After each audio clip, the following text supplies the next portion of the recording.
ഇത് നമുക്ക് നമ്മുടെ ചുറ്റുവട്ടത്തുള്ള ടോയ് ഷോപ്പുകളിൽ നിന്ന് സർവീസിന് വരുന്ന ടോയ്സുകളാണ്. നമ്മുടെ സർവീസ് സെൻ്ററിൻ്റെ ചുറ്റുവട്ടത്ത് 100-ലധികം ടോയ് ഷോപ്പുകളുണ്ട്. അപ്പോൾ അവിടെ നിന്ന് വരുന്ന ടോയ്കളാണ് സർവീസിന് വരുന്നത്.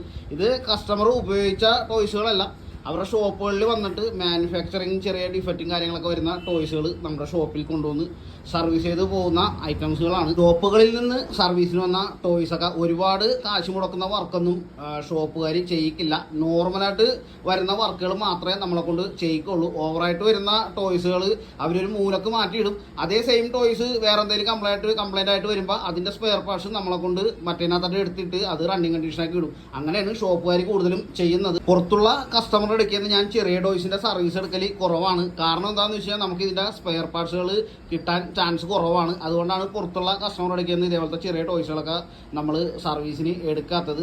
അഥവാ ഏതെങ്കിലും ഒരു കസ്റ്റമർ നമ്മളെ വിളിക്കാണ്ട് നമ്മുടെ ഷോപ്പിൽ നേരിട്ട് കൊണ്ടുവന്ന് കഴിഞ്ഞാൽ നമ്മളത് എടുത്തിട്ട് അത് ചിലപ്പോൾ ഫ്രണ്ട് ബാക്ക് മൂവ് ആവാത്ത കംപ്ലൈൻറ്റ് ആയിരിക്കും ഒരു RC കാറിന് വരുന്നത്. നമ്മളപ്പോൾ അതിൻ്റെ ബാക്കിലെ ഗിയർ ബോക്സ് അഴിച്ചു നോക്കി കഴിയുമ്പോൾ അതിൻ്റെ മോട്ടറിൻ്റെ ടീത്തൊക്കെ പൊട്ടിപ്പോയിടണം. അപ്പോൾ അതൊക്കെ നമുക്ക് ചേഞ്ച് ചെയ്ത് കൊടുക്കാനായിട്ട് നമ്മൾക്ക് ഉണ്ടായില്ലെന്ന് വെച്ച് കഴിഞ്ഞാൽ നമുക്കത് കിട്ടുന്നില്ല മേടിക്കാനായിട്ട്. അപ്പോൾ നമ്മൾ അഴിച്ചു നോക്കുന്ന ടൈമൊക്കെ വെറുതെ വേസ്റ്റ് ആയിരിക്കും. അതുകൊണ്ടാണ് ചെറിയ ടോയ്സുകൾ നമ്മളിപ്പോൾ പൊതുവെ സർവീസിന് എടുക്കാത്തത്.